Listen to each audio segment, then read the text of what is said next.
ఆప్ కి అదాలత్లో కిరణ్ బేడి గారి మీదున్న ఆరోపణ. ఆవిడ గురించే గొప్పలు చెప్పుకుంటూ ఉంటారు. కిరణ్ గారు, ఈ అసూయ ఇంకా గొడవలు ఎందువల్ల వస్తూ ఉంటాయంటే మీడియాలో మిమ్మల్ని అంత దూరం మెచ్చుకుంటున్నారు. ఎవరు అసూయపడరు చెప్పండి? నేనేం చేయను. What can I do? ఇదంతా వాళ్ల దృష్టే. నేను సెల్ఫ్ గ్లోరిఫికేషన్ కోసం పరిగెత్తేదాన్నైతే ఈరోజు నా దగ్గర ఇంకో మెడలుండేది. అది నేను తీసుకోలేదు. అది ఏషియన్ జ్యోతి. ఏషియన్ గేమ్స్ తర్వాత 1982 తర్వాత మీకు గుర్తుందా? అప్పుడు ట్రాఫిక్ రూల్స్ చాలా బాగా జరిగాయి. ఏషియన్ గేమ్స్వి. ఒక్క కంప్లైంట్ లేదు. అందరూ సురక్షితంగా వెళ్లి చేరారు. ఒక్క ప్రాబ్లం కూడా ఏర్పడలేదు. ఎటువంటి జామ్సూ లేవు. అలాగే రాజీవ్ గాంధీ గారు కూడా పార్కింగ్ లేబుల్ని అడిగి తీసుకున్నారు. ఎందుకు తీసుకున్నారంటే ఆయన ట్రాఫిక్ రూల్ని వైలేట్ చేయకూడదనే అడిగి తీసుకున్నారు. ఇంకా చెప్పాలంటే అందరూ రూల్స్ని పాటించారు. ఇంకా దాని గురించి చూశారంటే మీడియాలో రాశారు ఇట్ వాస్ ఎక్సలెంట్ అని. సో ఆ తర్వాత మా అందరినీ పిలిచారు మెడల్ ఇవ్వడానికి. సో వచ్చి తీసుకోండి అని. నన్ను కూడా మెడల్ తీసుకోమని పిలిచారు, ఏషియన్ జ్యోతి. అప్పుడు నేనేమో అడిగాను, ఈ మెడల్ నాదా లేక ట్రాఫిక్ యూనిట్దా అని. అప్పుడు వాళ్ళన్నారు ఇది మీదే అని. నేను వద్దన్నాను.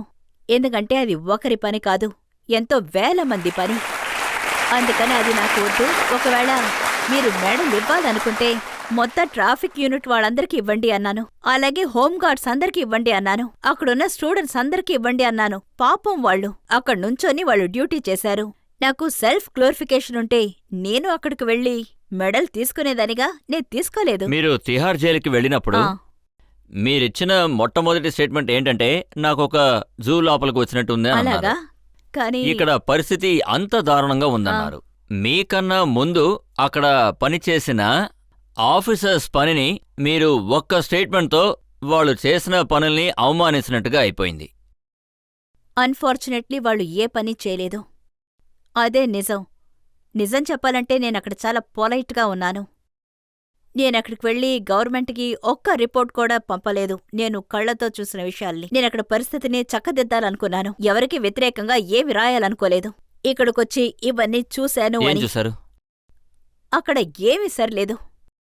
ఎందుకంటే ఫస్ట్ టైం తిహార్ జైల్కి పాట్రోలింగ్కి వెళ్ళినప్పుడు అదొక జూలాగే అనిపించింది. అక్కడ అన్ని విధాల సౌండ్స్ వినిపించింది. కొన్ని మృగాల్లాగా, కొన్ని కుక్కల్లాగా అన్ని విధాల శబ్దాలు వినిపిస్తూనే ఉంది. నేను వాళ్ళనడిగాను, ఏమిటిది? వీళ్ళెందుకు నిద్రపోకుండా ఉన్నారు? రాత్రిపూట వాళ్ళు నిద్రపోరని నేనసలు ఊహించలేదు. మామూలుగా రాత్రిపూట మనం నిద్రపోతాం, కాని జైల్లో ఉన్న వాళ్ళెవరూ నిద్రపోలేదు. అప్పుడు ఆఫీసర్స్ని అడిగాను, ఎందుకు వీళ్ళు నిద్రపోలేదు అని. వాళ్ళడిగారు ఎలా నిద్రపోతారు అని. వాళ్ళు రోజంతా మెలకుగా ఉండి మత్తు పదార్థాలు తీసుకుంటారు అని. నేనడిగాను, ఏ మత్తు పదార్థం? వాళ్ళన్నారు అన్ని రకాలు అని. మీరేదిచ్చినా మత్తుగా ఉపయోగించుకుంటారు. నేనడిగాను, ఏంటా మత్తు పదార్థం అని. చెప్పాలంటే వాళ్ళకేం దొరికితే దాంతో వాళ్ళు మత్తెక్కించుకుంటారు. ఒకవేళ వాళ్ళకా మత్తు పదార్థం దొరకకపోతే ఆ కోపంతో నిద్రపోరు. మిగతా వాళ్లే నిద్రపోనెవరు. ఇంకోవైపు మత్తుమందు దొరకనివారు వాళ్ళకిచ్చిన మాత్రల్ని అలాగా మింగుతూ ఉన్నారు. కాఫ్ సిరపుంటే వాటినీ తాగుతున్నారు. సో ఇక్కడేమో డాక్టరు మెడిసిన్స్ ఇవ్వడం, వాటిని మింగుతున్నారు. సో అది ఒక మత్తు. సో అందరూ మత్తులో ఉండడం వల్ల అరుస్తున్నారు. కొందరు మత్తు లేదని అరుస్తున్నారు. నే అనుకున్నాను మనం ఎటువంటి చోటుకి వచ్చాము అని. నేను నమ్మలేకపోయాను. వీళ్ళందరూ బాగుపడి అసలు నిద్రపోతారా అని నాకసలు నమ్మకమే లేదు. అప్పుడు అనుకున్నాను మొత్తం నాశనమైపోయింది, నా పనైపోయింది, ఇక్కడికొచ్చి ఇరుక్కుపోయాను అని. బట్ నేను నమ్మకాన్ని కోల్పోలేదు. మేమక్కడ కొచ్చగా మా పని మొదలుపెట్టాం. అక్కడ మార్పు తేవడం మొదలుపెట్టాం. డాక్టర్ ఇచ్చే మెడిసిన్స్ ని కంట్రోల్ చేశాం. దాన్ని కట్టుబాటులోకి తెచ్చాం. చదివించాం. పగలపూట మెలకుగా ఉంచాం. ఎవరినీ నిద్రపోనివ్వలేదు. కొంతమందిని చదివించాం, కొంతమందిని ప్రవచనాలు చేయనిచ్చాం. తర్వాత మెల్లమెల్లగా సిచ్యువేషన్ మారింది. వాళ్ళు నిద్రపోయారు. ద పాయింట్ ఇస్ జూలానే ఉండింది. జూవే అది. అక్కడంతా మురిగ్గా ఉంది. ఎక్కడ చూసినా చెత్త. నెలల కొద్దీ అది క్లీన్ చేయకుండా ఉంది. చపాతీలన్నీ పురుగులు పట్టిపోయున్నాయి. ఇదంతా నిజంగానే జరిగింది. ఎందుకంటే నేను మొదటిసారి పెటిషన్ బాక్స్ మొదలుపెట్టినప్పుడు ఆ పెటిషన్ బాక్స్ లో మీకేమనిపిస్తుందో అంతా రాయండి అన్నాను. ఇప్పుడు నా దగ్గర ఆ లెటర్స్ అన్నీ ఉన్నాయి. అందులో ఏం రాసుందంటే మా భోజనంలో పురుగులున్నాయి అని. దాన్ని తుడిచే గుడ్డతోనే అంతా కడుగుతారు, ఆ నీళ్లతోనే వండుతారు అని. నేనేం చెప్పాలి?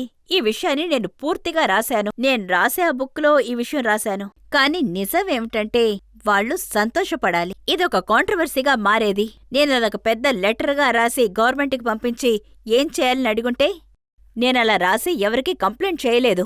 అన్నిటినీ సరిచేయడం మొదలుపెట్టాను, శుభ్రం చేయడం మొదలుపెట్టాను. ఆ మురికి గిన్నెలన్నీ బయట పడేశాను.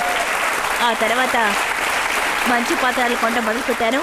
అంటే చెప్పాలంటే స్టీల్ అథారిటీస్ నుంచి ఇంత పెద్ద పెద్ద బ్యూటిఫుల్ పాత్రలను తీసుకొచ్చి తుడిచే డ్రమ్ ఒకవైపు, స్టీల్ పాత్రలు ఒకవైపు, భోజనం అంతా క్లీన్ గా పెట్టి, చెత్త అంతా ఒకవైపు సెపరేట్ గా పెట్టి నీట్ గా మార్చేశాం. ఎవరికీ కంప్లైంట్ ఇవ్వలేదు. నేను పని చేయడం మొదలుపెట్టాను. అంతే. ఇదొక కాంట్రవర్సీయా? పని చేయడం కాంట్రవర్సీనా? మీరు జైల్ని ఆశ్రమంగా మార్చేశారా? అవును, జైలు ఆశ్రమమే. మనం జైల్ని ఆశ్రమంగా మార్చకపోతే మన డ్యూటీని సరిగా చేయనట్టే. ఎందుకంటే జైలు సరిదిద్దే చోటు. ఎందుకంటే మనం కరెక్షన్ సెంటర్ అనే పేరు దానికిచ్చాం. కానీ మనం అక్కడ కరెక్షన్ చేయడం లేదు. అందుకని జైలుకి ఆశ్రమం అని పేరు మార్చాలి, వాళ్ళ మనసులోకి వెళ్లడం కోసం. సో అందువల్ల ఒక ఇంపాక్ట్ ఏర్పడింది. మేము చెప్పడం మొదలుపెట్టాం, మీరు తిహార్ ఆశ్రమం వాసులని. ఎలా మత్తు పదార్థాలు వాడతారు, తాగుతారు, ఆశ్రమాలలో చేస్తారా? ఒకవేళ ఎవరైనా తప్పు చేస్తే మిగతా వాళ్ళు అతన్ని పట్టుకుంటారు. ఆశ్రమంలో ఎవరైనా ఇలా చేస్తారా అని అడుగుతారు. సో దానివల్ల ఒక ఇంపాక్ట్ ఏర్పడింది. పేరు వల్ల ఏర్పడింది. అక్కడ పేరు మాత్రమే కాదు, పని కూడా ఉంది. ఒకవైపు పేరు, ఇంకోవైపు పని. కానీ ఇప్పుడేం విన్నామంటే మళ్ళీ అదే పాత పరిస్థితికి మారిపోయారు. మేము చాలాసార్లు పేపర్లో ఏం చదివామంటే 13 మంది ఖైదీలు పారిపోయారు. ఒకసారైతే 4 జైలు నుంచి తప్పించుకున్నారు. అది ఆశ్రమంలో ఉండుంటే ఎవరు తప్పించుకుంటారు? మీరు చెప్పేది నిజమే. అటువంటి ఇన్సిడెంట్ జరిగింది. కానీ జైలంటేనే ఛాలెంజే కదా. అక్కడ ఏవైనా జరగచ్చు. కొంచెం మనం అశ్రద్ధగా ఉంటే కళ్ళార్పే సమయంలో ఇలాగా ఏవైనా జరగచ్చు. అందుకని ఈ పని కాస్త అలర్ట్గా ఉండాల్సిన పని. ఆశ్రమం అనేది ప్రశాంతంగా నిద్రపోయే పని కాదు. మనం ఎప్పుడూ అలర్ట్గా ఉండాలి. ఎప్పుడూ మనం కట్టుబాట్లతో ఉండాలి. ఎవరైనా ఒకరు అజాగ్రత్తగా ఉన్నా కూడా, ఒక కానిస్టేబుల్ చిన్న తప్పు చేసినా అందరూ అలర్ట్గా ఉండి ఒకరు అలర్ట్గా లేకపోయినా తప్పు జరుగుతుంది.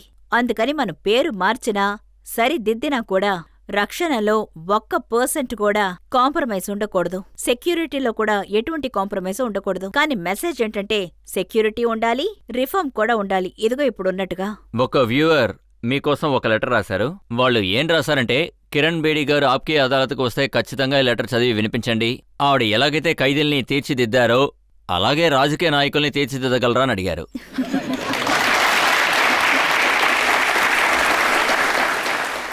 అది చాలా పెద్ద విషయం. నేను చిన్న ఆఫీసర్ని. అది నా వల్ల కాదు. కానీ ఒకవేళ తిహార్ జైలుకి వెళ్తే అవకాశం ఉంది.